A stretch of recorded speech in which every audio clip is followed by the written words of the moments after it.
Hi guys, welcome back to Dadlicious Eats. Today I've got a cracking pot roast recipe for you. So it's Mississippi pot roast.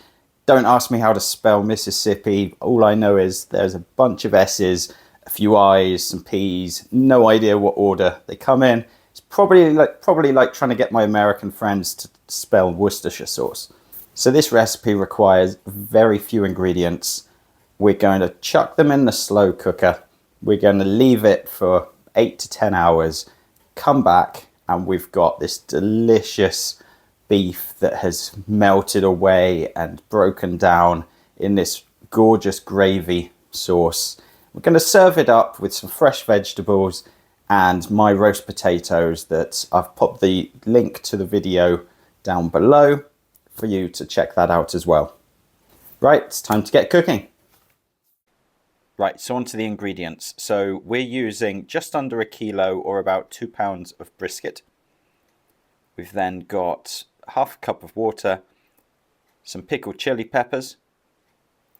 We're going to be using gravy granules, and then a packet, or actually half a packet of ranch dressing, which we cannot get in the UK.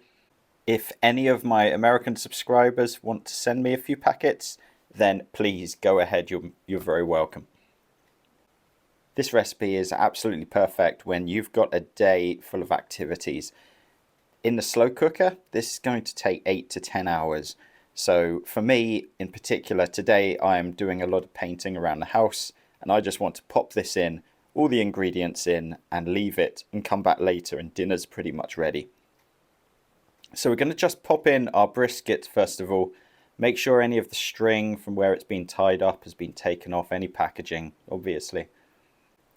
And then we're going to take a good handful of our chili peppers.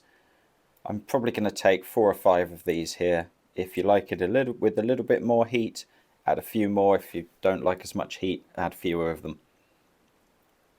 Then onto the gravy granules. So we're looking at probably a couple of tablespoons here.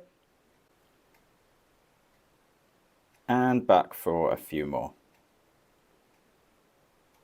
And then finally the ranch dressing. Like I said, can't get hold of this in the UK, so I picked this up when I went to visit a friend in the US over the summer. I think this is my last packet actually, so I would absolutely love to get my hands on some more of this. I don't know why we don't have ranch dressing in the UK really.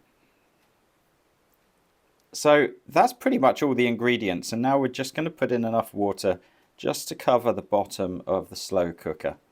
So I think roughly we're looking at about half a cup there. And this will feed 6 comfortably with sides. So if you're a subscriber, welcome back. If not, why don't you give the subscribe button a click? I've got tons of videos I want to share with you. I'd love it if you were to like the video, leave a comment, and I'll definitely get back to you.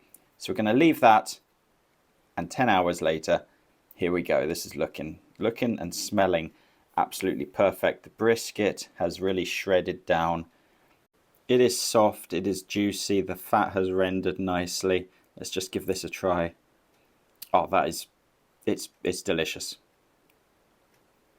So that's ready to go. We're going to serve this up with a bunch of sides. Like I said, roast potatoes that I've previously made in another video. You can see the link in the comments below if you want to watch that. And then some fresher vegetables. So we're just going to do some corn and some carrots along with that. It feels really strange going through a recipe where you're only talking about the cooking part for a minute and a half or so, but that's the joy of a slow cooker. You throw everything in at the start, and a number of hours later, it's just ready to go. So we've got corn here, we've got some fresh carrots here. Children inhale carrots like there's no tomorrow, so it's the perfect vegetable for them to take on some vitamins. A few roast potatoes. These are super crunchy. Again, the link for them is in the comments below. And then we're going to heap on a few spoons of this beef. So plenty of meat in there, really juicy. The gravy is nice and thick, adds a lot of flavour to the dish and keeps it moist. And that is such a comforting meal that's dead easy to make and cheap too. If you've made it to this point, I really appreciate you watching through to the end. I'll be back with more great recipes soon. Take care.